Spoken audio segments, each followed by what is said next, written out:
Swayam Prabha. Digital India. Educated India.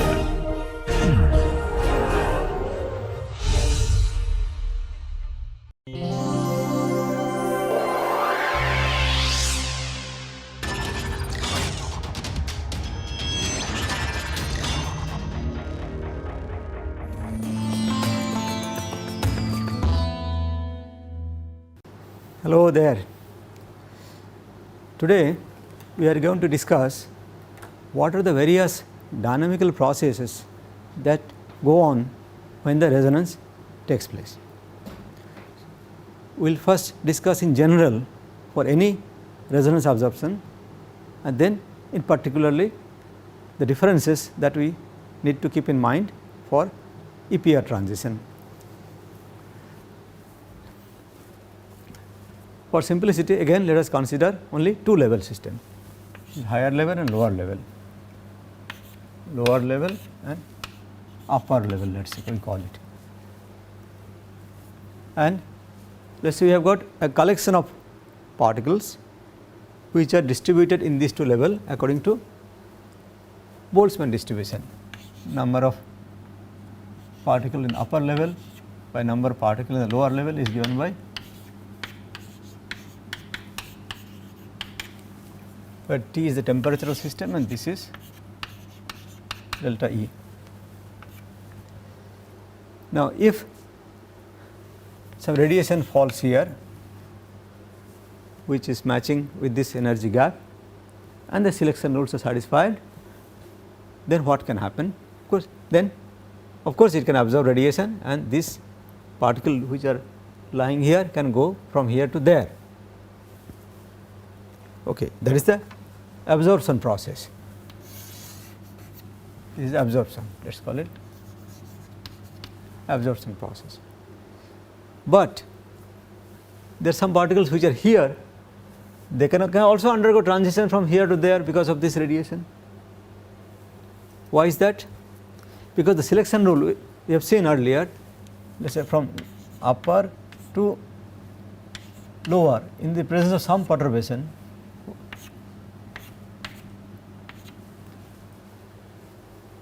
this gives the probability of transition from let us say lower to upper or upper to lower, the form is the same.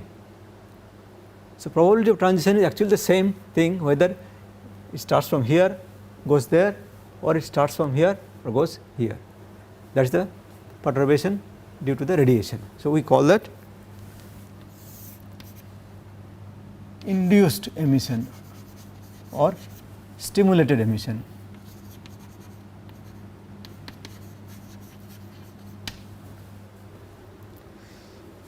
Along with that, the particles which are in the excited state can come to ground state by its own natural process, let us call it some naturally process. What are the natural processes? In optical experiment, for example, UV visible experiment, the natural processes are fluorescence emission, phosphorescence emission. Those are radiative processes by means of which the particle in the excited state can come to ground state.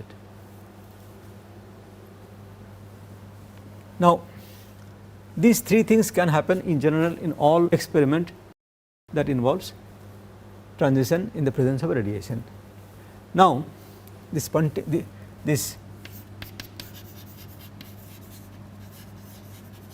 fluorescence or phosphorescence,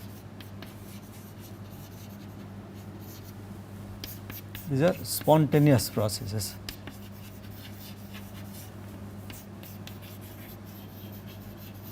These processes can be actually they are nothing but the spontaneous process. Why we call spontaneous? Because this takes place even in the absence of any such external perturbation. Now, in the experiment that involves magnetic resonance like NMR and EPR,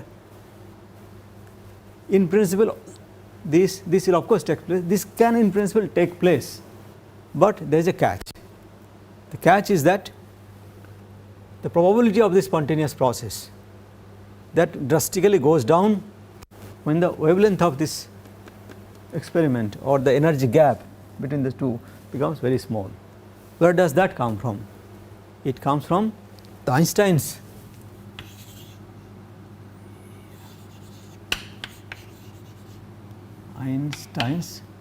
we call A and B coefficients. This gives the probability of spontaneous emission by the probability of induced emission is given by A by B, which is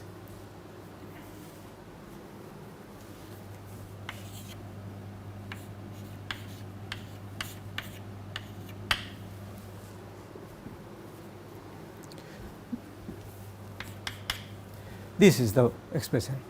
So, you see the spontaneous emission and the induced emission, these two ratios are given by the frequency. This frequency is related to the energy gap here, and not only that, this depends on the cube of the frequency. So, as the energy gap becomes smaller and smaller, this spontaneous emission probability becomes smaller and smaller very quickly. So, whereas in optical experiment where fluorescence and phosphorescence becomes very common process for excited molecule to come to ground state, when it comes to magnetic resonance experiments, NMR or EPR, this is so small that spontaneous emission probability virtually goes to 0. So, no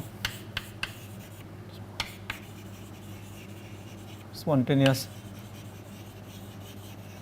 emission in the microwave frequency.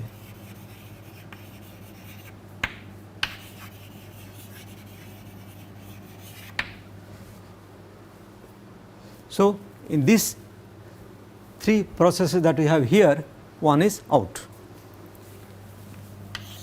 So, what we have now, this is the lower level, this is the upper level. So, in the presence of radiation, I have absorption process, and this is the induced emission or stimulated emission, if you like to call it stimulated emission, and this is not present. What can happen now? Let us try to imagine. To start with, before the radiation was applied, the number of particles in the lower and upper level followed this Boltzmann distribution. So, the number of particles here, let us call it now n alpha and n lower and n upper.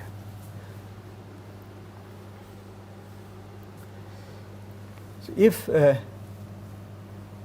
was no radiation here present, then n upper by n lower will be equal to delta E by kT, and that is the Boltzmann distribution.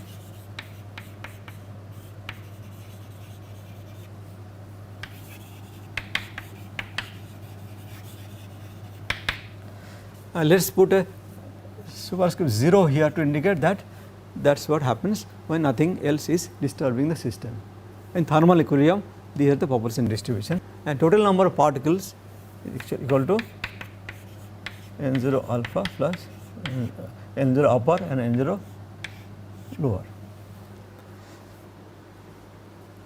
Now, the rate of transition in the presence of radiation will depend on the probability times the number of particles which are present here for going up.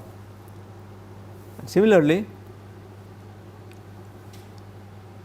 for this process, the rate of stimulated emission will depend on the number of particles which are here and the probability of this.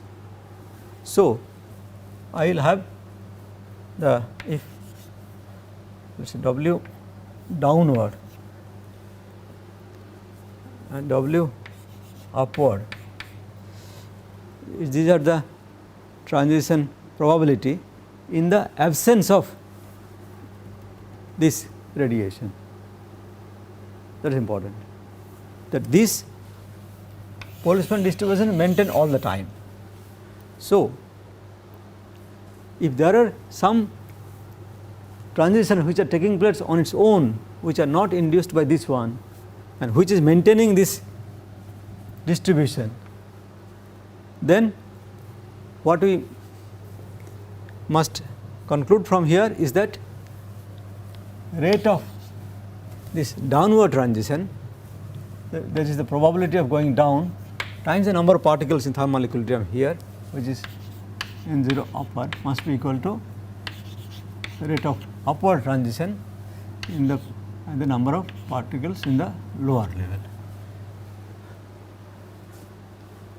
Once again, these rates are the, not the rate, this is the probability for transition in the absence of any external perturbation. Then naturally, if some transition taking place which is maintaining the thermal equilibrium and maintaining the population distribution according to the Boltzmann law. So, in that case this must be satisfied. This is same as saying that this is satisfied automatically. Okay. Now, if there is some disturbance to the population distribution, then let us say that time Nu and Nl are the new number of particles here which are different from the thermal equilibrium values here. Then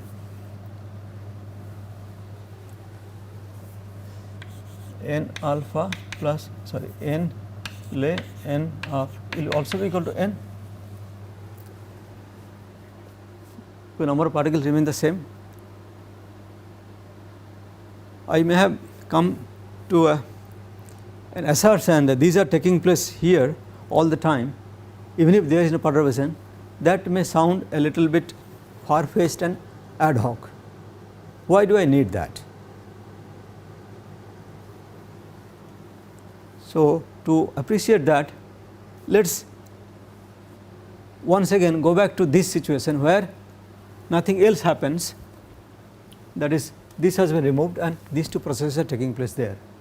Then what can happen is that radiation will try to push this molecule from here to there and also push molecule from here to here. Now, though in the beginning there are many particles, slightly more number of particles here than there, initially the rate of upward transition will be more than rate of downward transition. So, if nothing else is happening, then what happens? Very soon these two levels will get equally populated. So, that means we will not see any net absorption of radiation. So, these two processes are taking place and then these two levels become equally populated. So, no net absorption of radiation. So, no absorption spectrum. So, that is the problem, that if there are no other processes involved here, then very soon the moment the light is shown and resonance count is satisfied, the absorption will disappear, two levels will get equally populated. That is the key problem, that how can we see a net absorptive signal if these are the only two processes.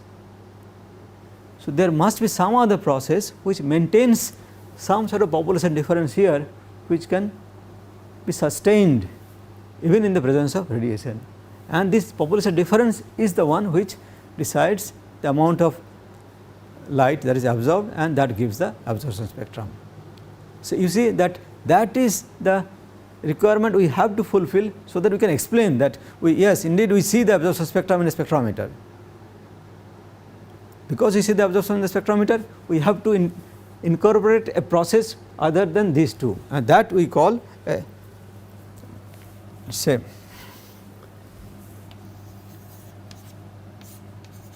relaxation process. And this relaxation process is not same as the spontaneous emission process of the kind that we have normally seen in optical experiment. It is something other than that.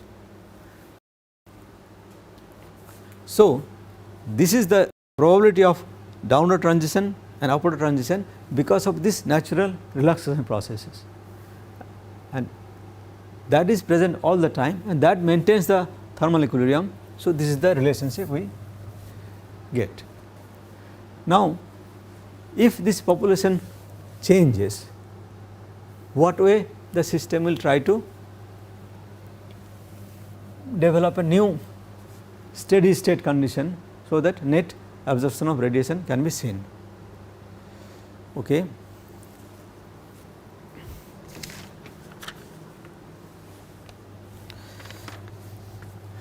So, the absorption of radiation of course proportional to n alpha A minus n, this difference. This is the population difference.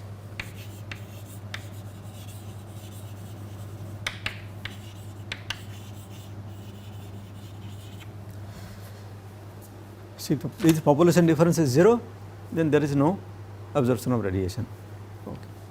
Okay. So, thermal equilibrium, these are the number of particles in upper and lower level. So, let us say N0 in thermal equilibrium can be written as N0L minus N0 upper level. So, as much as here I have N0L plus N0 U is also equal to N, the number of particles remain the same. Now, when the transition takes place, this population difference, I can say N new population difference N alpha minus N L minus N U. The moment one particle, let us say, makes transition from here to there, then the population difference changes by 2 units, because one comes from here to there, the difference becomes 2. So,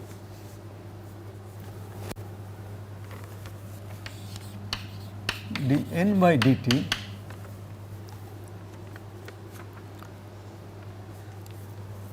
can be written as probability of this going downward transition times the number of particles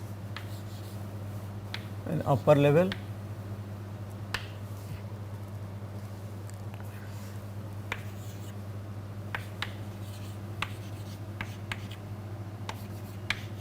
lower level.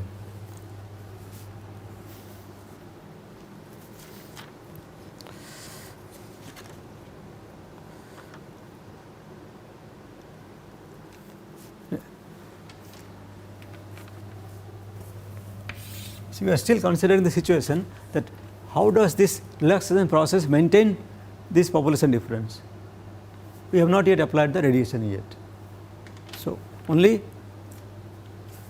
the difference is that if the population difference has become different from the equilibrium value, and that is NL NU, how this relaxation process try to bring back the population difference to the equilibrium value. So, this is the probability for downward transition from here to here. So, the number of particles which are here, similarly the upward transition, a factor of 2 is because each transition changes the population difference by 2 unit.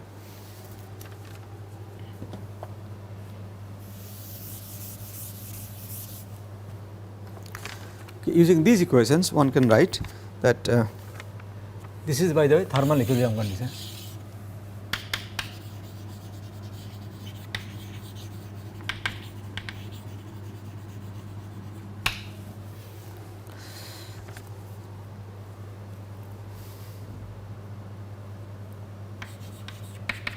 From this relation, this, you can write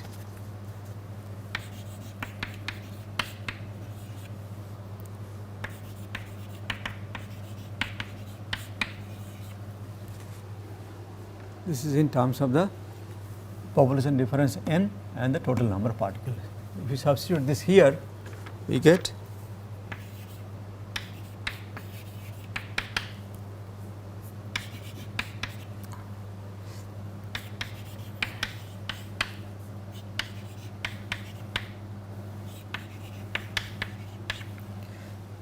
this value.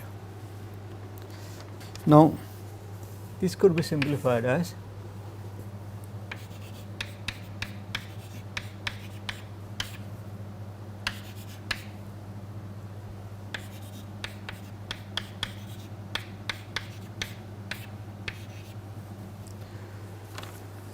this is the total number of particles and this is the population difference at a given instant. Now, if we define that average of the upward probability and downward probability is W, then I get dN by dt is minus n. All right. Now, let us see here we use this condition which relates the upward rate in terms of n0L and n0U and downward rate in the process. We can change this equation to look like this.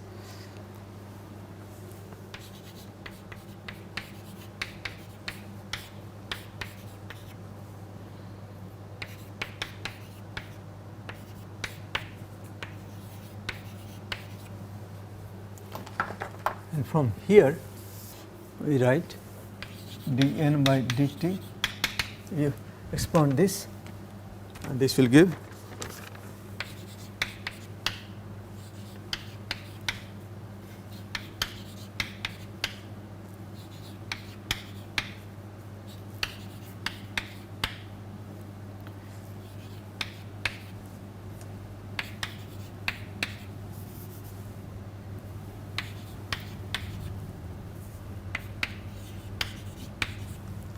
W1. Now, here now see that this is actually equal to this is equal to this here. This is the thermal equilibrium condition. So, we might as well cancel that, but instead let us do a little bit of mathematical trick. So, you could as well write this equal to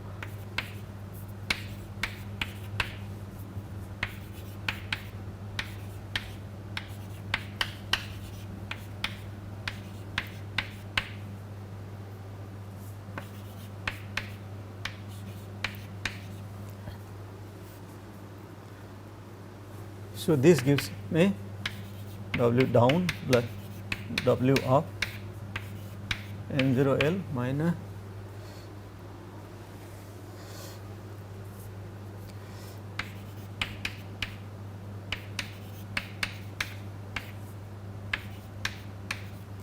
N0U.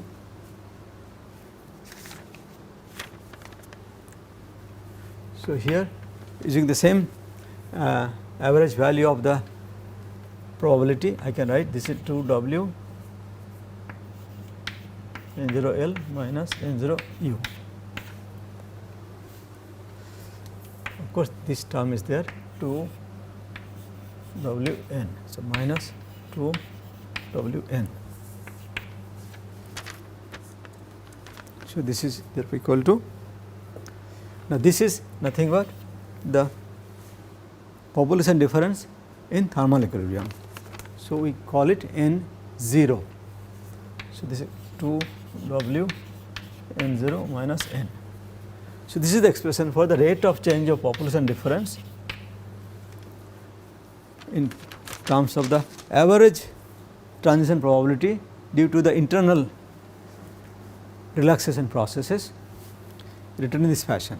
So, this shows that any deviation of the population difference from the equilibrium value can give rise to non-zero value of this one, or in other words, when this is same as equilibrium value, this is 0, which is understandable. When system has already reached thermal equilibrium, there is no more change in the population difference. Okay, but anyhow, let us see how it looks like if n is different from n0, then this integration can be carried out very easily.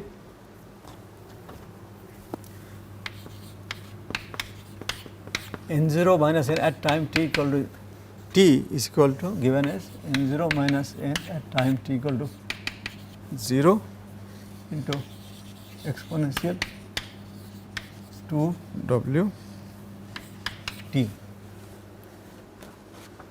So, what is the significance of the equation? At t equal to 0, this is the population difference, the deviation of the population difference from the thermal equilibrium value. As t goes to very large value, infinity, then this goes to 0. So, n0 minus n goes to 0, or n tends to n0. So, that is what the relaxation process is trying to do.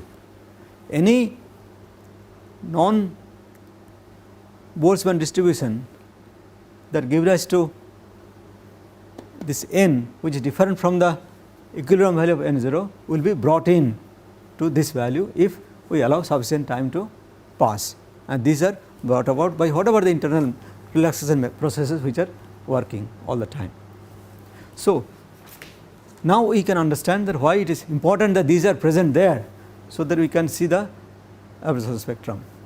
As I said earlier, if these were absent, then these two processes will make these two levels equally populated and we cannot see any net absorption signal. So, these are the most important requirement for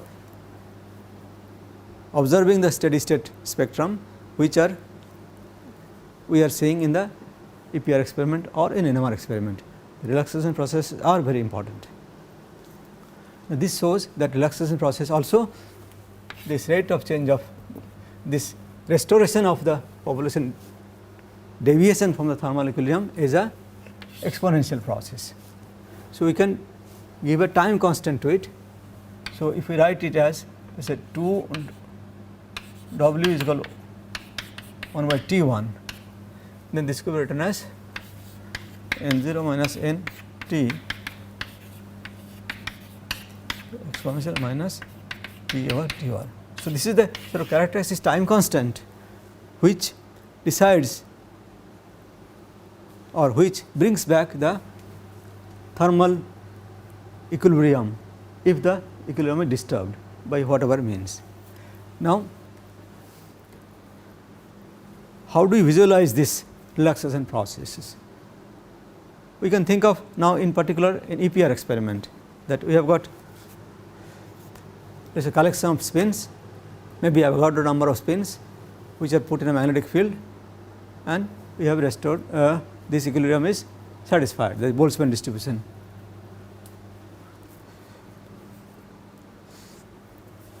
In case of alpha by n beta,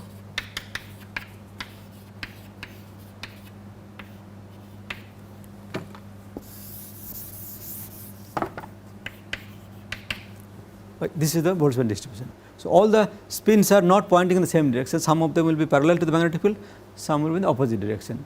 So, effectively therefore, the total sample acquires certain magnetization. A magnetization I call M, which is the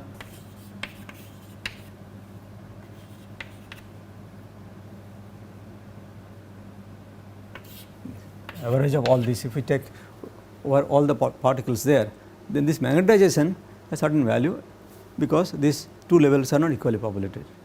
Now, suppose I suddenly switch off the magnetic field, then this magnetization has to disappear, all spins will get randomly oriented, and that takes certain time. So, that time is the time that we say here the system is trying to go from certain orientation to random distribution. So, we can call this is the relaxation time for this magnetization to get destroyed, and this will follow exponential time dependence of this kind. We can do the reverse experiment. So, the spins are present, Avogadro number of spins are present, and there is no magnetic field. So, there is no particular direction of quantization. So, number of alpha spins are equal to number of beta spins, there is no net magnetization.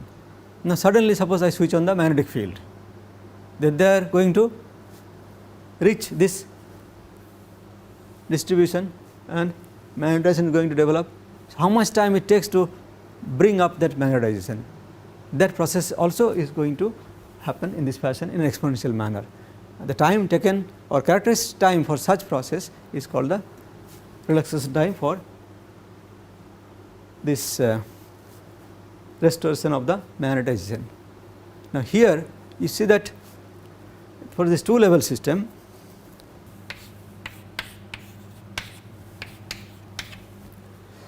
whenever the transition has to take place from here to there, it involves absorption of radiation. But this relaxation process tries to maintain the equilibrium. So, it will always try to adjust its population in such a way that the thermal equilibrium is restored. So, in particular, if there are more particles here than here, then when this has to reach thermal distribution, some amount of energy has to be given out from this spin system to the surrounding. So, this process therefore, which restores the equilibrium distribution between the two levels, we call that spin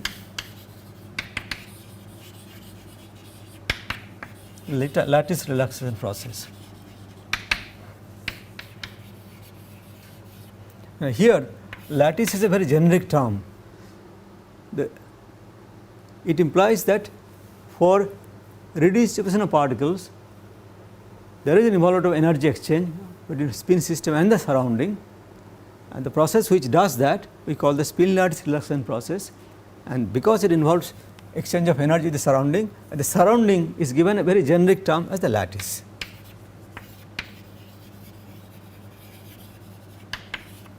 Surrounding is called the lattice. So, not necessarily a crystal lattice. In fact, the surrounding need not necessarily be the solvent, it could be different degrees of freedom of the molecule itself. Okay, so, this is given a characteristic time that T1 I have given here, and you see that this W it is average of the probability of upward transition and the downward transition. Each of them involves exchange of energy. Average value of that is called 2 times average value of this is 1 by T1. So, the more efficient the relaxation process, shorter will be the T1. There is another kind of relaxation process involved in magnetic resonance. To understand that, again we go back to this idea of net magnetization.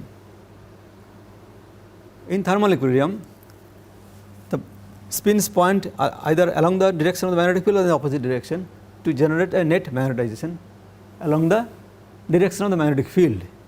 If the direction of the magnetic field is z direction, then at thermal equilibrium, this magnetization has let us say mx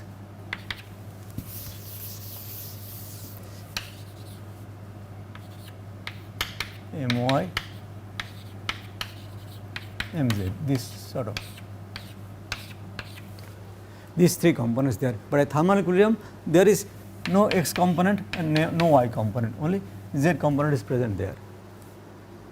Now, suppose there is some disturbance to the spin system and net mx and my component are created, then what happens?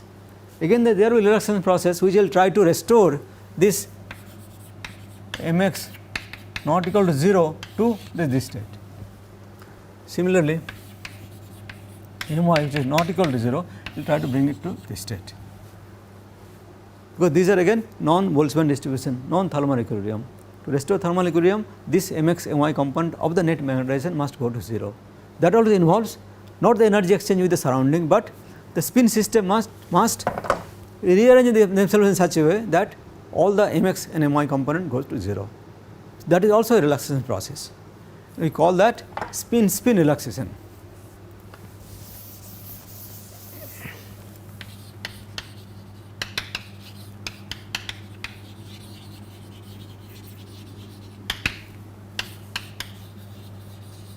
and usually it is written by given a time constant written in terms of designated as T2. Now finally, we just examine what role it plays in deciding the signal of an absorption spectrum. Qualitatively, what we are observing here are the result of three processes. This is the alpha, beta, this is alpha, and radiation comes in. So this causes this absorption, stimulated emission, and the relaxation, which is trying to maintain the population difference. So this is the relaxation process. So this is stimulated emission, this is the absorption. So if this rate becomes very strong or very efficient compared to this one, then these two population difference becomes smaller and smaller, that this process is not efficient enough to restore the thermal distribution. So the population difference will go down and effectively signal will also go down. So in magnetic resonance, this efficiency of these two processes can be decided by this transition alpha, perturbation beta. This we have seen earlier lecture, that this is nothing but B1 field that is present there in the xy plane, and square of that gives rise to the probability of this sort of transition there. So here this is related to the microwave magnetic field that is used to observe the EPR signal. And so square of that, B1 square is proportional to power of the microwave frequency. So if the power becomes high, this becomes more and more efficient, and this may not be able to cope up with the stimulated absorption emission process. So signal will become smaller and smaller, because these two level becomes more and more equally populated. So one has to be careful in deciding how much microwave power to use to observe the EPR signal. For those systems where the relaxation is very efficient, this will not be of much serious concern. But for some systems, when it is relaxation is not very efficient, this could be a potential problem.